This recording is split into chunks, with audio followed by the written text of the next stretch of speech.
dia, pessoal! Olha, mais uma sexta-feira que eu venho aqui agradecer a todos vocês que nos acompanham, todos vocês que nos assistem. E hoje o programa está repleto de atrações maravilhosas, convidada especial, uma pessoa que tem um trabalho incrível e vai compartilhar com vocês um pouco do trabalho dela. Uma pessoa que vem aí desenvolvendo um trabalho com crianças, formada e tem algumas formações na área de artes cênicas, e ela vai compartilhar com vocês hoje um pouco do trabalho dela e da vivência dela aí nos palcos com contação de história. Fiquem aí, tá, pessoal? Temos também hoje algo para comentar com vocês referente à Amazônia, né? A polêmica que está tendo aí, a destruição, a devastação da nossa querida Amazônia. Precisamos tomar cuidado, pessoal, e nos atentarmos quanto a essas questões, porque a gente só nos preocupamos quando tá aí, né? Esse boom, quando acontece aí essa explosão, essa notícia. Enquanto isso não acontece, a gente fica, deixa pra lá, né? A gente não se importa muito. E aí quando acontece essas catástrofes que vêm acontecendo lá na Amazônia, aí sim que a gente começa a ter um olhar mais preocupante em relação a essa floresta, esse patrimônio nosso, tá? Mas não podemos deixar de falar também do nosso Instituto Mãos que Cantam. Isso mesmo, pessoal, você que quer aprender a língua brasileira de sinais, quer tornar-se fluente no idioma, tá? Convido você a estar conosco lá na Avenida Suplicy 616, aqui em Guarulhos. Você que é um psicólogo, quer tornar-se bilíngue, médico, quer dar um atendimento mais humanizado e garantir o direito da comunidade surda, vai lá na nossa escola e conheça um pouco do nosso trabalho e aprenda esse novo idioma. E hoje, pessoal, como prometido para vocês desde semana passada, trago a Paula Aguiar. Tudo bem, Paula? Tudo bem, Bom obrigada dia. pelo convite. Eu fico muito feliz de vir aqui num programa que a gente conversa sobre diversidade. É um programa que abrange a todos os públicos. E eu acho que esse é um dos assuntos fundamentais hoje em dia para a gente conversar, né? Sim, com certeza. E o seu trabalho traz um pouco dessa diversidade, né, Paula?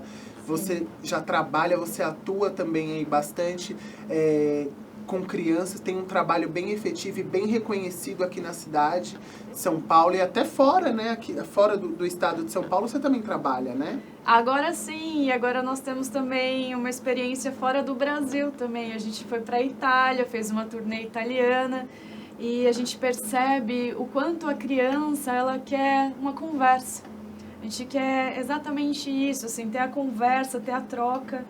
E quando eu falo que a gente tenta abranger todas as crianças, todas as pessoas que vão lá nos ouvir, vão dividir histórias conosco, é porque a gente trabalha com Libras, né? E foi assim que eu conheci uma pessoa muito especial, que é o Marcelo Gucci.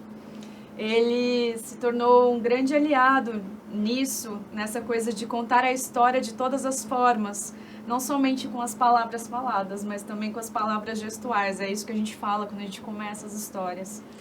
E isso é perfeito, pessoal, porque ela tem desenvolvido um trabalho incrível aí no SESC também, né? Você leva a contação de história no SESC. Conta um pouquinho pro pessoal da sua formação e por que despertou esse trabalho em você, essa vontade de trabalhar com isso? Eu comecei a estudar artes cênicas muito nova, eu tinha 14 anos, eu comecei com a Casa da Comédia e com o José Renato, que é um dos diretores que fundou o Teatro de Arena. Eu não sabia na hora, porque todo mundo começa às vezes a fazer teatro porque é tímido, porque quer perder um pouquinho a timidez. E eu fui procurando isso, um curso, e eu acabei encontrando algo especial no teatro, como a gente sempre fala, né? O nosso lugar para expressar ideias, que nós somos muito tímidos, quando a gente não consegue falar em público, quando a gente não consegue falar o que a gente pensa, quando a gente às vezes não pode falar o que a gente gosta ou deixa de gostar. E eu acho que é no teatro que As coisas se revelam pra gente, não nos revelam, se revelam. E eu estudei desde os 14 anos até quase aos 19, em cursos livres de teatro por todo São Paulo. E aí eu entrei na faculdade de artes cênicas, porque para mim eu tinha que me formar nisso, eu tinha que me informar dos teatros, Shakespeare, e eu tinha que aprender tudo isso, porque eu não queria ser qualquer coisa nisso, sabe? Eu queria entender onde eu estava entrando. Acho que sempre quando a gente começa a amar alguma coisa, a gente quer entendê-la por completo. E lá na faculdade foi uma bomba de literatura, de livros e livros e livros de autores, e chegou uma hora que você fica assim, agora, me formei, né? Ok, vou fazer licenciatura, vou dar aula? Não sei. O que eu vou fazer agora? A gente se forma e ninguém aprende, ninguém nos ensina.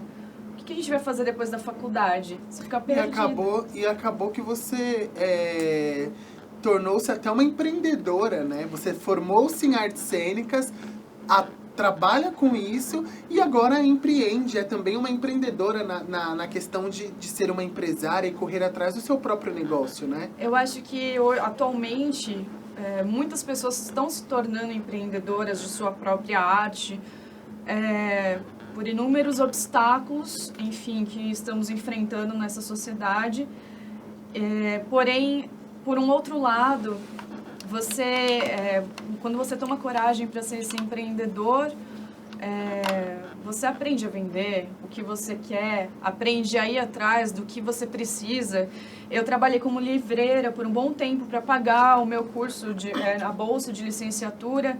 E lá na livraria que eu comecei a amar o cheiro dos livros. Todo livreiro fala assim que quando você entra na livraria, a principal coisa que tem é o cheiro do livro saindo do forno. Eu sou viciado em livro. Eu amo livro, eu amo ler, eu amo comprar. E, de fato, esse é o que encanta mesmo. O cheiro do livro é o que mais me... O tato, né? Quando eu vi as crianças chegando, nem só as crianças, os adultos, você chega, você quer folhear.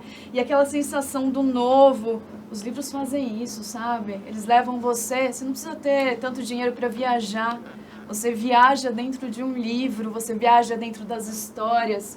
E às vezes as histórias acabam viajando dentro da gente. Por isso que eu me tornei uma narradora de histórias. Na verdade, eu sou ainda muito bebê nesse caminho. Eu só tenho uns 4, 5 anos, assim, engatinhando ainda na narração de história. Comecei a fazer para editoras, ia em escolas. E você vai aprendendo qual é o formato que você quer conversar com as pessoas, né? Qual é e o as formato? Crianças, você sente que elas ficam empolgadas, que elas gostam, aquele brilho que só criança tem nos olhos? Como que é isso? Foi legal você falar nisso. Ontem nós fomos num evento do Sesc que se chama Simpósio de Contadores de Histórias. Eu até trouxe aqui, se chama Oralidades. E lá falaram exatamente isso, quando o brilho nos olhos de quem está ouvindo é uma conversa. A narração de histórias não é só uma apresentação. Você está conversando com alguém, você está conversando com o interior, com o coração da pessoa e está recebendo em troca. Eu acho que o principal, que você sabe que a pessoa está ali na história com você, são os olhinhos brilhando e aquela ansiedade de querer poder falar. As pessoas mesmo que me assistem falam assim, nossa, mas é meio interativo, né? Na verdade não, você vai... É igual minha avó fazia lá na casa dela, minha bisa. Ela servia biscoitos de polvilho pra gente e contava as histórias do interior, as histórias de causar medo. E todo domingo a gente queria as mesmas histórias. Todo domingo era as mesmas histórias. E como é que o narrador faz isso, né? Como é que ele encanta crianças ao ponto de todos os domingos você querer a mesma história? É porque a gente se sentia especial e dentro daquela história. E ela só contava com biscoito de polvilho na mão e contava a história da mula sem cabeça, das almas penadas que passavam pelo campo, pelo pomar. Isso foi alimentando alguma coisa aqui. Você deixa dormente as histórias, às vezes você deixa dormente muita coisa e a vida te cobra depois. A vida chega, as histórias te encontram. E foi assim que eu encontrei as histórias, foi assim que eu me tornei narradora, ou talvez ainda uma bebê narradora, digamos assim. E Esse projeto que a gente está fazendo, inclusive, nós estaremos amanhã no Sesc Santo André para contar histórias de crianças refugiadas. Isso que eu iria te perguntar, né? Você costuma trabalhar quais tipos de histórias com essas crianças? Quais são as que você percebe que elas mais se identificam? Rola uma identificação também, né? Eu já assisti um pouco do seu trabalho e eu vi que as crianças realmente elas levantam a mão, elas querem participar. Eu percebo mesmo que rola uma identificação de você ali na apresentação com as crianças. Tem esse entrosamento, né? E quais são os tipos de histórias que você conta? Então, é muito difícil. Cada narrador vai procurar a história que mexe mais no coração. E aí você tenta ler nos livros, tinha histórias do Guimarães Rosa, nossa, maravilhosas, Manuel de Barros, tudo toca tanto seu coração, mas comecei a pesquisar histórias de crianças reais. Crianças estavam no jornal, uma criança que morava em Higienópolis, que morava na árvore, menino passarinho. Nossa, que incrível! Sou um herói de verdade, né? Eu comecei a pensar assim, as crianças são heróis de verdade, elas passam por várias guerras internas e externas e a gente não conta isso para elas. Tem tanto herói, conto de fada real. Por que a gente não conta isso? É lógico que deve ter muitos, né, contadores que falam sobre isso, mas isso chamou tanto minha atenção e começou a fomentar alguma coisa aqui dentro. Eu tenho que contar sobre heróis de verdade. E aí eu comecei a pesquisar. Na época eu estava pesquisando sobre esse menino passarinho e comecei a pesquisar sobre jornadas de crianças, o que as crianças faziam em cada determinado lugar. Eu também estava trabalhando com várias crianças na favela.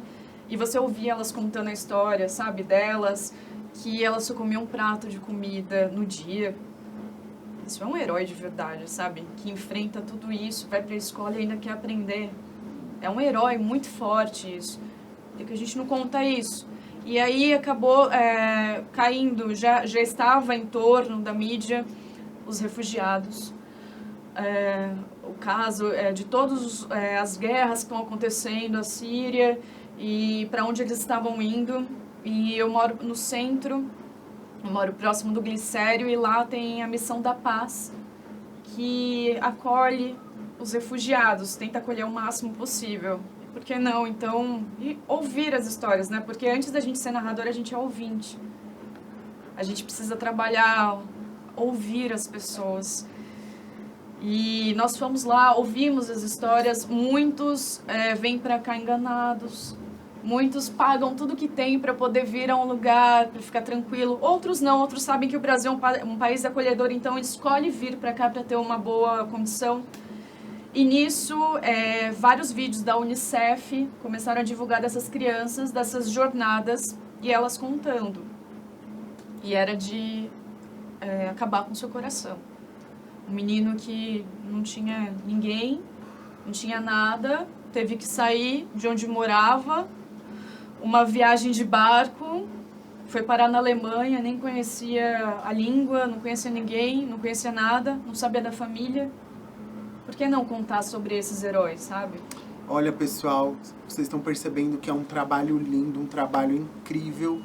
E a Paula vai preparar-se agora para mostrar um pouquinho do trabalho dela, tá? Ela vai mostrar para vocês, ela vai contar uma história aqui para nós.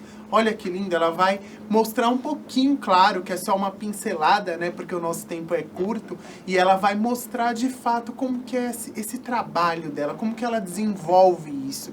E é fantástico, você viu que ela conta a história de crianças refugiadas, ela aproxima e ela mostra que, na verdade, a criança pode acreditar naquele super-herói, né, que a gente já conhece das nossas histórias infantis, mas que elas mesmas são os super-heróis, como a Paula mesmo aqui acabou de contar. Gente, uma criança que vai para uma escola e fica o dia inteiro com um prato de comida, crianças refugiadas, essas são as verdadeiras crianças heroínas. Então, fiquem ligadinhos aí, porque ela vai contar pra gente um pouquinho do trabalho dela agora aqui pra nós, nos estúdios da TV Guarulhos. Agora eu quero falar pra vocês do Odara. Isso aí, o Odara Hair Salon, que é um salão de cabeleireiro que fica lá na Avenida Mulungu, número 262, lá no Jardim São João. Ele é especialista em cabelos loiros, além de ter um trabalho incrível lá. Costumo dizer que lá é um salão onde você não apenas corta o seu cabelo, mas você tem um tratamento por completo, é um salão alegre, onde você tá triste, ali acaba com a sua tristeza, porque é um tratamento especial. Fica o convite a todos. Vamos lá, Paula, nos preparar para você contar um pouco da sua história e mostrar o seu trabalho aí pro pessoal. Tá? Gente, falando aí da Amazônia para vocês, compartilhem, vão nas suas páginas do Face, sensibilizem as pessoas, mostrem para elas e para as pessoas que seguem vocês aí nas suas redes sociais que elas precisam atentar-se e ter um olhar mais significativo para a causa, e não só quando a bomba estoura, né? Eu acho que essa é a mensagem que eu quero passar. A gente se preocupa muito quando as coisas estão trágicas, quando tá tudo já devastado, tudo destruído, aí você vê todo mundo postando, todo mundo compartilhando, mas nós precisamos nos preocupar antes do pior acontecer, sabe? Desde a escola, da fase escolar, que eu escuto falando que a Amazônia está em perigo, que a Amazônia está isso, que a Amazônia está aquilo, que nós estamos cada vez perdendo mais árvores. Enfim, pessoal, você que é um professor, você que é um educador, trabalhe isso com as suas crianças em sala de aula, incentive-as a cuidar cada vez mais da natureza, a ter esse olhar mais representativo para essas questões, certo? Vamos lá com a nossa querida Paula, contando um pouco aí das histórias delas para nós.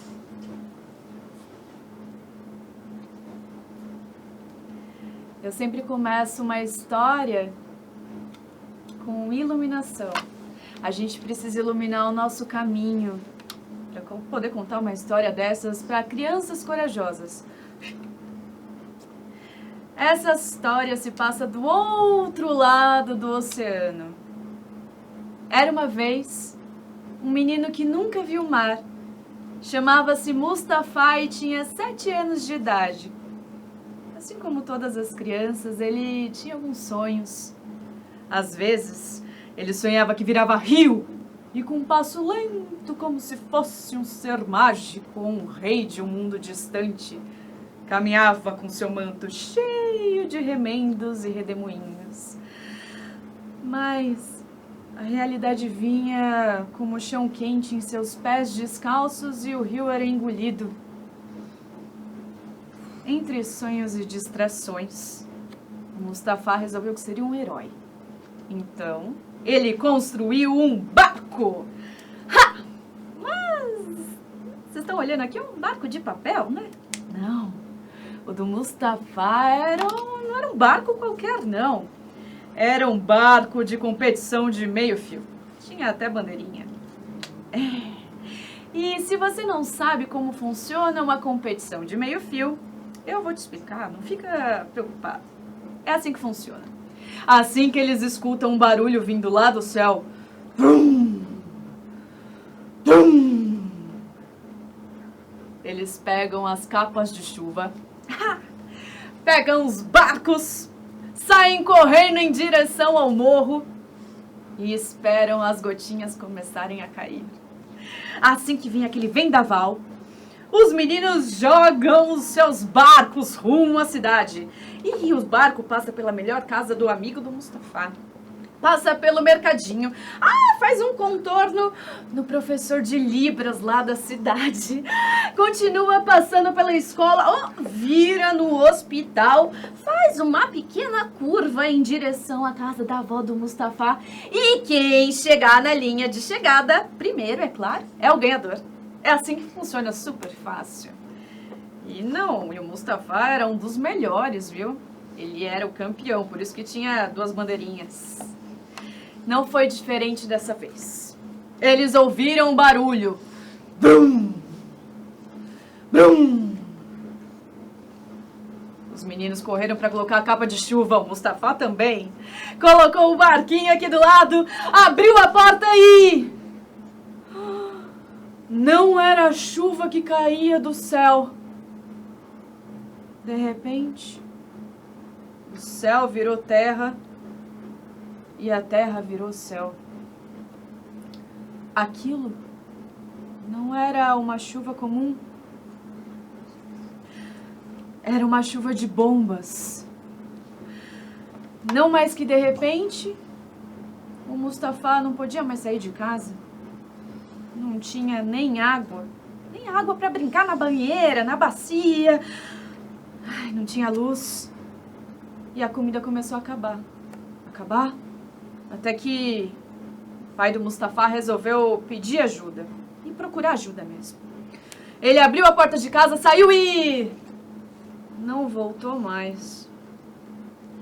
Então foi a mãe do Mustafa que foi procurar o pai. Abriu a porta de casa, saiu e...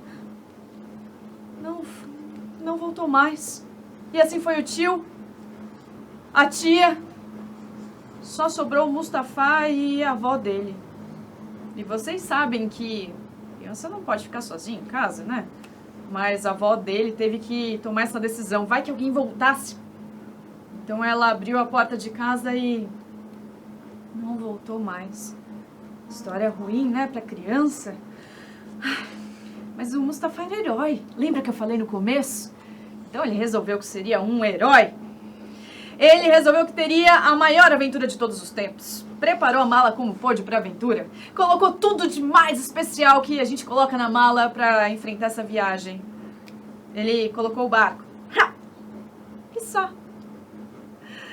Assim que ele abriu a porta de casa, uma nuvem de fumaça gigantesca, não dava para enxergar nada. Mustafa mexeu nos olhos, mas não conseguia enxergar nada. Então ele deu um passo adiante. Um carro pegando fogo. Nossa, o que será que aconteceu aqui nesse lugar? Bom, tudo bem. Eu vou procurar ajuda em algum lugar que a gente sempre acha ajuda. Na polícia. Ótimo, vamos lá na polícia. Então Mustafa resolveu andar pela rua toda deserta, quebrada, as janelas das casas todas destruídas, ninguém na rua. Quando ele chegou lá na polícia, não tinha ninguém. Eu acho que os policiais foram ajudar outras pessoas. Então eu vou no hospital. No hospital sempre tem os médicos e eles vão saber o que eu posso fazer. O hospital era próximo ali da polícia, então ele seguiu adiante, virou à direita, seguiu reto até o final da rua. Tudo destruído. Nenhuma pessoa, nada. Não tinha ninguém no hospital, não tinha ninguém na escola, não tinha ninguém na rua. Então ele seguiu adiante e ele ouviu aquele barulho de novo. Pum! Será que era aquilo de novo? Ele se escondeu e... Ai, quando ele viu, era uma chuvinha. Ai, isso deu força para o Mustafa continuar. Ele tinha se assustado. Já tinha ouvido falar nessa coisa que a gente fala que é guerra. Mas a gente não fala de guerra para criança, né? Melhor nem falar nisso. Então o Mustafa seguiu adiante. E no lugar da chuva, um sol horrível, gigantesco, tomou conta do lugar. E o Mustafa teve a decisão mais difícil da vida dele. Teve que abandonar o navio, onde não tinha um lago, não tinha água, não tinha nada. Seguiu adiante, andou por muito tempo, a tarde inteira, chegando próximo da noite. E ele chegou num lugar fofinho, macio. E olhando adiante, eram as ondas. Ai, o mar é lindo, maravilhoso. E de longe ele ouvia... Mustafa! Mustafa! Era a mãe dele, que veio correndo em direção a ele e num abraço apertado convidou ele para uma outra aventura gigantesca. Eles teriam que enfrentar o oceano num bote. Um bote cheio de famílias, tudo apertadinho. Mas, gente, é quase um barco. E a viagem começou. Ia e vinha, ia e vinha, ia e vinha. Ai, achei que um barco era mais divertido, era melhor. E de noite, De noite as coisas mudam de sentido e lugar. Ele começou a olhar no fundo e ele já tinha ouvido falar nos monstros marinhos. Mas aquele vinha rápido e ele era engolidor de gentes. E o monstro vinha mais rápido e mais rápido em direção ao barco. Ai! Mustafa, que susto! Não era um monstro marinho, eram golfinhos. De noite as coisas mudam e a nossa cabeça faz cada coisa com a gente. Eles seguiram viagem, chegaram em terra firme. Mustafa foi procurar os amigos, foi procurar a família, mas não tinha ninguém. Não tinha casa, não tinha nada, não tinha nem escola. Todo mundo vivia agora num lugar que se chamava campo. Campo de refugiados. Lá não tinha nem escola, não tinha comida, mas não pense que a história termina assim. Nas noites que a lua tira seu manto de nuvens e deixa transparecer o seu colar de estrelas, você pode ver o Mustafa lá próximo do mar, mandando barquinhos de papel, vários. Porque ele não desistiu da competição, não desistiu dos amigos, porque os heróis são assim. Eles não esquecem o que está aqui no coração. Então, ele mandava os barquinhos para descobrir quem é o melhor e maior navegador de todo o oceano. Essa foi a história do Mustafa, mas tem diversas histórias de todas as outras crianças que merecem ser contadas. Obrigada. Olha, que lindo, gente, que trabalho, né? Que magnífico. Amei o trabalho da Paula, amei a história que ela contou e eu fiquei encantado com toda essa performance dela aqui para vocês.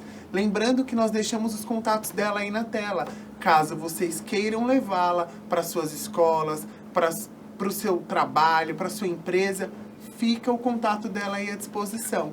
Hoje, pessoal, o nosso programa termina aqui e eu gostaria de agradecer a todos que nos assistiram. Um abraço e um excelente final de semana.